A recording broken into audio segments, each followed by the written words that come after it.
Donc on a des ombres qui sont là sous les pattes, là où le cheval touche le sol ou touche presque le sol. Déjà celle-là, chez moi, vous n'avez peut-être pas une patte comme ça qui touche presque le sol, mais chez moi, celle-là, je vais pouvoir aller modifier l'opacité de cette ombre-là. Et ça se fait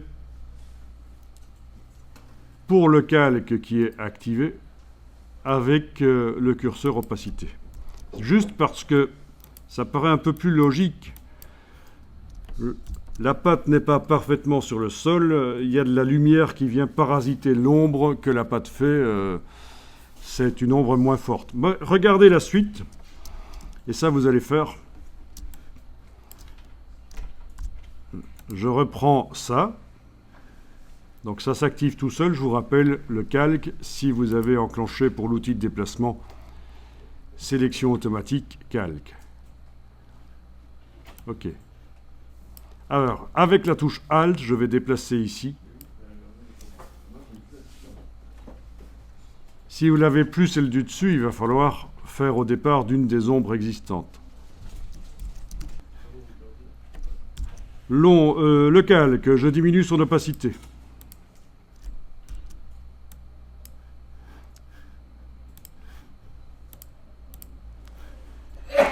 Je le transforme, CTRL-T, avec la touche Shift. Et je vais le faire bien grand. Et ça va être le corps du cheval qui fait une ombre en dessous. Voilà, ce genre-là. Je valide. Je vais reprendre ça. Je diminue l'opacité. CTRL-T. Touche Shift. Voilà.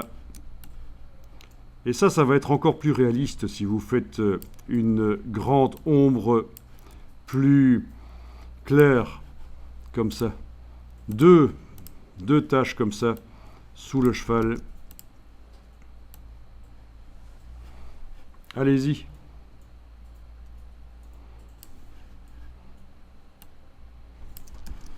Alors oui, à un certain moment, ça devient difficile de les sélectionner automatiquement. Parfois, cette option-là au-dessus, il faudra aller la désactiver.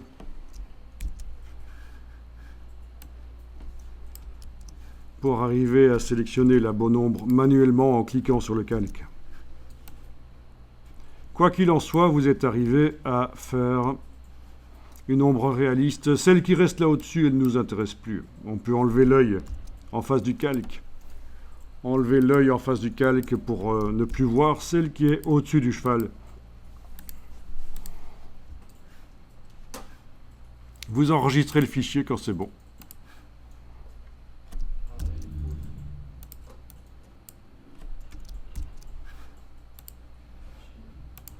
Donc étape suivante, ce sera de transporter le cheval avec ses ombres vers un autre décor et ça aura déjà l'air un peu plus réaliste. D'améliorer le contour éventuellement du cheval, les couleurs, le positionnement. On pourra même faire un autre cheval qui a une couleur un peu différente. La netteté aussi, on va régler ça. On s'amusera aussi avec des motifs à mettre le cheval partiellement en motif, comme s'il était peint, avec les ombres originales du cheval pour bien faire. On ne va pas juste faire un motif plaqué sur le cheval, on va donner l'impression que le motif suit les courbes du cheval. Voilà, des choses qui en publicité sont vraiment utiles, quoi, pour s'exprimer, pour faire des choses surprenantes.